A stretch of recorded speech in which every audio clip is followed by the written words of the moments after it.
Salut tout le monde, c'est Big Gaming 84 et on se retrouve aujourd'hui pour un petit rapport de bataille dans le Pacifique.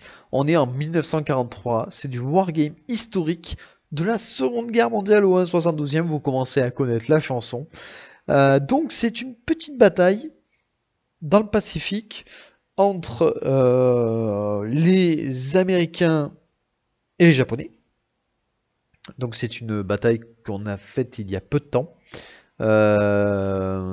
Cette bataille est sûrement une des plus sympas qu'on ait faites dans le Pacifique. On s'est vraiment éclaté. On s'est éclaté. C'est très sympa. Malheureusement, comme à chaque fois, on manque de nappe verte. Du coup, on complète avec du blanc. On est désolé pour cette pour ce petit détail. Entre temps, j'ai acheté un tapis de. Enfin, on m'a offert un tapis de bataille vert. Donc voilà. Moi, j'étais, pour pas vous dire de bêtises, j'étais japonais. Ce coup-ci. Et ouais, c'est ça, j'étais japonais. Et j'avais un adversaire américain qui a été vraiment à la peine. Je l'ai mis à la peine. D'envoyer d'entrée, j'ai commencé par du tir d'artillerie bien placé. J'ai éliminé des Priest. Parce que les Priest, vu que c'est de l'artillerie sur table, je perds pas de temps. Voilà, je tire dessus, j'hésite pas. Voilà. Alors, faut savoir que voilà, vous venez de voir un Wolverine. Normalement, il était pas dans le Pacifique de tête. Ou alors il y était, je sais plus. On en a parlé, on l'a mis parce qu'on s'est dit, bon, on s'en fout, on en met un. Et je crois qu'on avait regardé sur internet, il y a marqué qu'il y était. Enfin bref. C'est pas très important. Donc voilà, moi je voyais, j'avais placé des troupes japonaises bien éparpillées un peu partout. Toujours groupées par escouade, je rappelle que c'est la règle. Faut qu'elles soient proches. Il faut qu'elles soient proches, tout simplement. Sinon, elles sont désorganisées. Ici, l'artillerie américaine. Alors, vous voyez, ça fait pas rire. Hein. Quand ça tombe, ça tombe. Les longs tomes et tout, quand ça tombe bien. Moi, j'avais beaucoup de chars A. Ça m'a pas mal aidé. Ici, l'artillerie japonaise et surtout l'aviation japonaise. Que vous verrez. Alors, j'hésite pas non plus, vous voyez, à éliminer les LVT, à tout éliminer. Histoire de faire un petit peu du ménage. Alors je perds quand même quelques blindés. Hein. Ça, j'en ai perdu quelques-uns. Des hommes.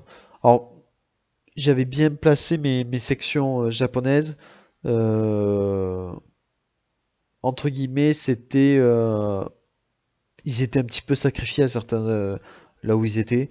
J'ai pas hésité à les sacrifier. Tout ça pour en fait pour protéger mon arrière-garde. J'avais une arrière-garde de blindés beaucoup plus lourde, donc j'ai pas hésité.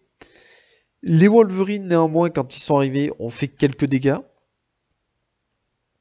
Ils étaient bien chauds. Ça a été dur à maîtriser au départ. Il a fallu les pilonner un petit peu à l'artillerie. Les Stuart qui étaient plus forts que mes chars de première ligne. Donc ça a fait bien mal, sauf là, avec le petit FT-17 japonais que vous voyez là, la version japonaise du FT-17, je précise, j'ai IMO un Stuart, et, mais vous voyez encore, les Américains ont du mal à avancer. Et leur Priest avance trop près de mes troupes, du coup je me suis amusé quoi. Vraiment je me suis amusé. Ici l'état-major japonais qui décide d'envoyer des renforts parce que les troupes à pied américaines arrivent. Alors juste pour info, dans les Duck et les LVT, vous pouvez mettre 2 sections de troupes, dont 20 mecs qui descendent, ce qui fait qu'avec 2 LVT, vous amenez une compagnie au combat. Donc ça peut être très très très intéressant. Honnêtement, c'est un bon point. Ici, chasseur de chars japonais détruit, ça c'était moins drôle. Alors à ce moment-là, en fait, j'ai le côté colline là-bas qui tenait, et le côté village qui flanchait. Donc c'est là que j'ai fait intervenir complètement tous mes chias, pour être sûr de maîtriser la situation. Et en fait, de ne pas perdre du terrain trop vite. Souvent, ma stratégie, c'est mettre du blindé léger en première ligne, histoire de ralentir mon adversaire et de m'organiser derrière. Souvent, ça marche. C'est efficace. Ça permet de bien ralentir les ennemis et leur faire mal. Après, ça a aussi ses défauts. Si vous vous organisez pas comme il faut derrière, vous êtes mal. Vous êtes très mal. Là, c'est un petit peu le défaut. Voilà. Mais vous voyez, par exemple, après, vous avez des petits chars comme le petit FT-17 japonais, vous anti-chars, tout ça, qui peuvent faire le taf et maîtriser un petit peu l'avancée ennemie. Et ça vous permet de le ralentir, en fait, d'user ses troupes et de faire en sorte de pouvoir le pilonner plus longtemps avec l'artillerie. Parce que le ralentir, c'est pour le pilonner plus longtemps également. Et ça, c'est important. Là, j'avais placé mes chiens de manière à ce qu'ils puissent pas les shooter dans tous les sens. Ils étaient placés pour que eux puissent voir deux cibles et qu'ils puissent être vus que par une ou deux cibles également. Qui puissent pas être vus par 4 ou 5 blindés ennemis et se faire démonter. J'avais placé entre deux falaises, vous voyez, un chasseur de chars japonais. Et là, de ce côté-là, ben, l'américain est maîtrisé. Parce qu'il n'a pas fait descendre son infanterie. Du coup, mes anti-chars sont en position, ils font le boulot. Je tiens bon. Et j'ai même vraiment tenu bon.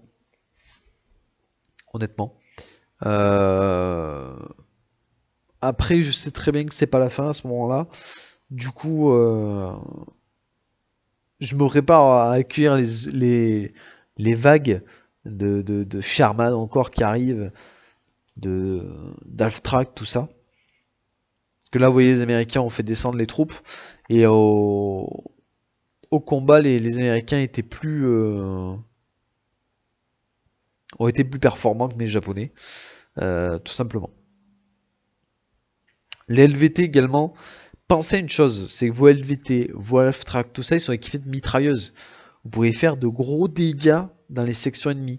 Et c'est ce qu'il n'a pas hésité à faire, mon adversaire. Il a pris ses LVT, il a tiré dans mes sections. Malheureusement, il a peut-être pas assez fait.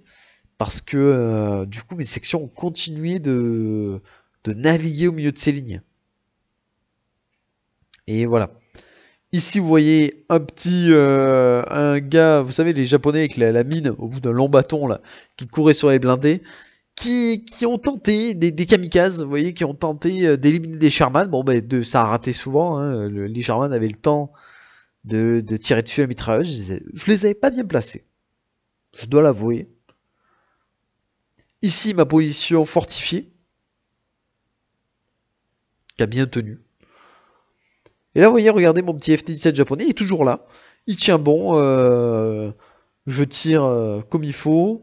Le LVT ici détruit par un Shia. Le Duck qui reste là. Alors, des fois, mon adversaire le fait souvent, ça. Il laisse un camion ou quoi en vrac. Et en fait, ça permet de protéger ses hommes. Quitte à perdre le véhicule, c'est pas grave. Arrivée de l'aviation américaine et de l'aviation japonaise. Elles sont, les deux aviations sont arrivées en même temps. Alors je l'ai fait exprès pour rivaliser en fait. Donc là, premiers affrontements, je perds un avion d'entrée. Les Américains également. Alors les affrontements aériens ont été équilibrés quand même. Dans l'ensemble, il n'y a rien à dire. C'est équilibré. Mais les Américains avaient l'avantage du surnombre. Donc ils me tenaient bien. Ils me tenaient même très bien. Et j'ai perdu des zéros qui se sont écrasés sur des véhicules ennemis. Ça c'était le bon point. Parce que pour les avions japonais, on fait le test pour savoir si lorsqu'ils s'écrasent sur un véhicule ennemi ou pas. Tout simplement. Alors ça, vous faites une petite règle entre vous. Par exemple, sur 5-6, il atterrit sur un véhicule ennemi, et puis voilà. Ici, les anti-aériens japonais très efficaces ont éliminé 2 chasseurs américains. Donc c'était pas mal efficace. Côté falaise et aérodrome, j'avais plus d'avions. Beaucoup plus d'avions. Je me suis bien battu. Honnêtement. Après, j'ai pu éliminer quelques cibles au sol. Comme le half-track, je crois que j'ai éliminé autre chose, hein, je sais plus de ce que j'ai éliminé d'autre. Par contre, l'américain est venu sur mon aérodrome, a détruit 2 avions.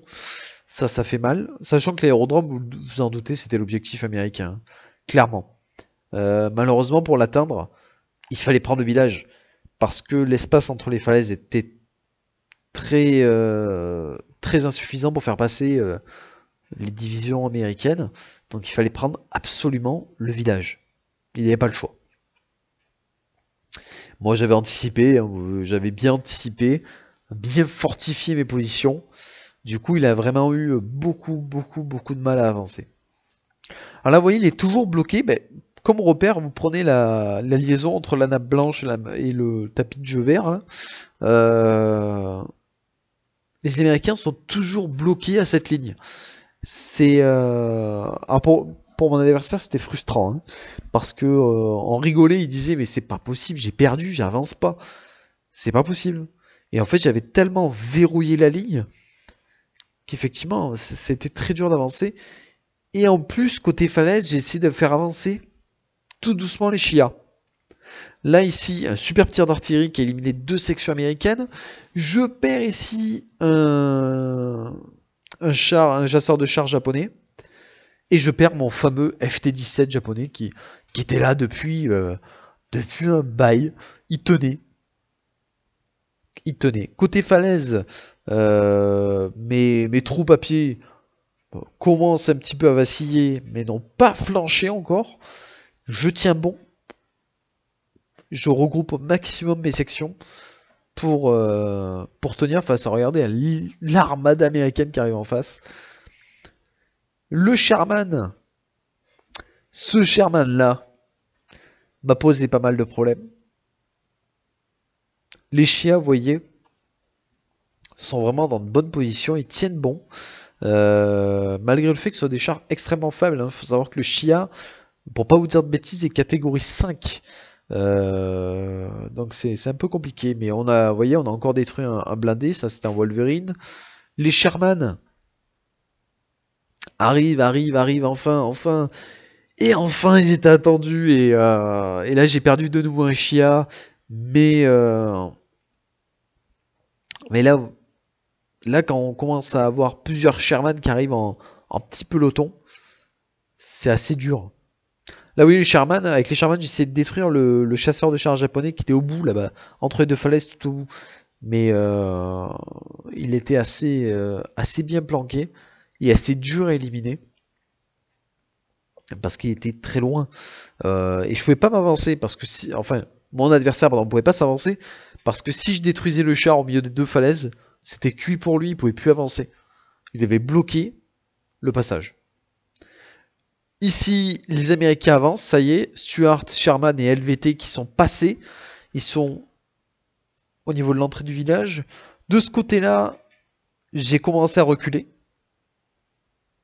Et là, regardez, le chasseur de chars, maintenant, est accompagné de 2 Chia. En fait, j'ai voulu blinder ce coin-là pour pas qu'il puisse passer. Coûte que coûte, j'ai tenu le point. Vraiment, je suis allé au bout. Du côté village, vous voyez, mes Chia commencent, eux, à vaciller sévère. Des tirs d'artillerie, les M7 Priest, il en restait un ou deux qui continuaient à allumer. De ce côté-là, j'arrive à éliminer le LVT pour bloquer l'avancée. Mais là vraiment, en fait, les troupes japonaises étaient acculées. Il fallait reculer un petit peu, du coup. Il fallait légèrement battre en retraite. Beaucoup de Sherman arrivaient. C'est quand vous êtes dans des moments comme ça, il faut lâcher. Il faut lâcher un petit peu. Et là, vous voyez, en plus, reculer, ça m'a permis de laisser une position, enfin laisser le champ libre à mes anti-aériens qui ont servi d'anti-char, tout simplement. Alors pour info, c'est des canons italiens qu'on a convertis en japonais. Hein. C'est très simple, hein. Vous prenez les figurines Jap, des têtes, vous voyez, vous coupez, vous faites du scratch, et c'était exactement les mêmes canons, enfin, ils se ressemblaient beaucoup, donc vous les utilisez, ça va très bien. Ça évite d'acheter un matos qui vaut une blinde, hein, tout simplement. Donc là, les Américains avancent, vous voyez, ils essayent d'avancer vers la falaise doucement, et il hésitait à passer entre les falaises. Là, malheureusement, tir malchanceux du Wolverine, moi je l'IMO avec mon Chia. Là, je continue de perdre des Chia, ça c'était compliqué. C'était vraiment compliqué. Euh, les Américains commencent à prendre pied sur les falaises, les troupes au sol. Ici, les anti-aériens allument les chars américains qui passent. Alors, vous voyez, c'est là que on voit que ça a été extrêmement dur pour les Américains. Ça a été la souffrance. C'était c'était vraiment un enfer. C'était vraiment un enfer pour eux. Euh, Ici, voilà, moment clé, l'Américain a rentré en force entre les deux falaises et a éliminé cash le chasseur de chars japonais. Là, en revanche, les troupes américaines prennent pied dans le village. Là, autant vous dire que ça sent le début de la fin. Euh, les Américains commencent à passer. Ça y est. Les Sherman, vous voyez, arrivent en masse. Les Chia sont pas assez puissants pour rivaliser. Et là, regardez, bah, les Sherman sont passés, hein, clairement. Les Sherman de ce côté-là sont passés. Du coup, il va pouvoir faire passer des troupes. Les Japonais sur les falaises reculent. J'ai tenu un moment.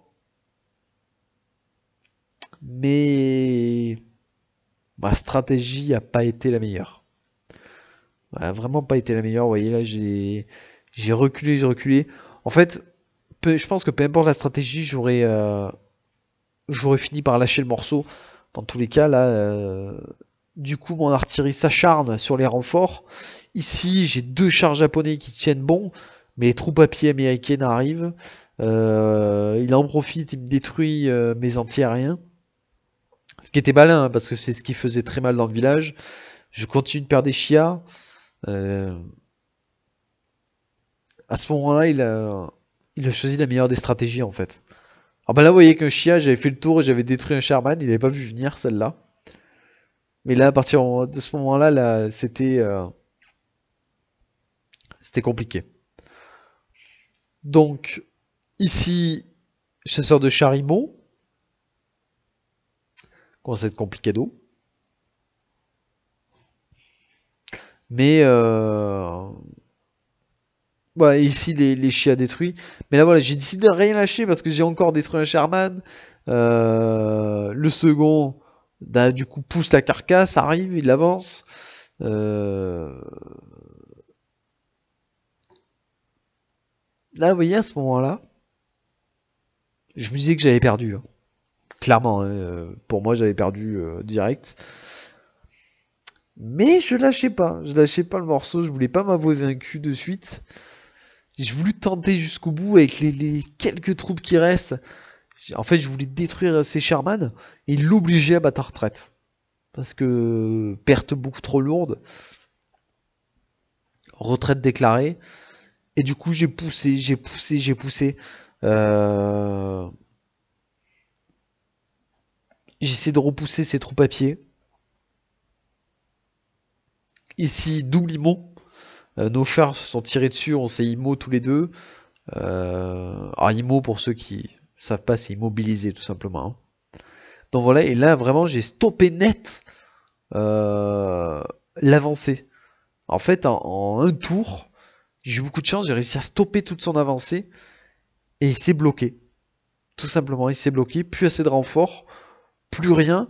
Son dernier coup de force aurait pu passer, mais malheureusement, j'ai eu le dessus. Bah, malheureusement pour lui, heureusement pour moi. J'ai eu le dessus.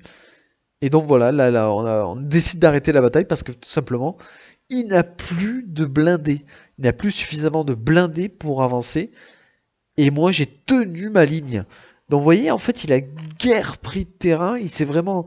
la jonction entre les deux tapis, il a avancé un petit peu. Il a pris une quinzaine de centimètres, mais pas plus. Il n'a pas pu avancer plus et j'ai tenu.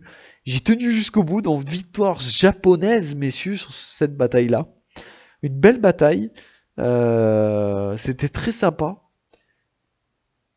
Beaucoup d'avions éliminés. Énormément même. Et là, vous allez voir, ça, c'est tous les soldats japonais que j'ai perdus. Donc voilà, bah écoutez, en tout cas, j'espère que ce petit rapport de bataille vous a plu. N'hésitez pas à laisser un petit j'aime, un petit commentaire et à vous abonner, ça fait toujours plaisir. Et je vous dis à plus tout le monde.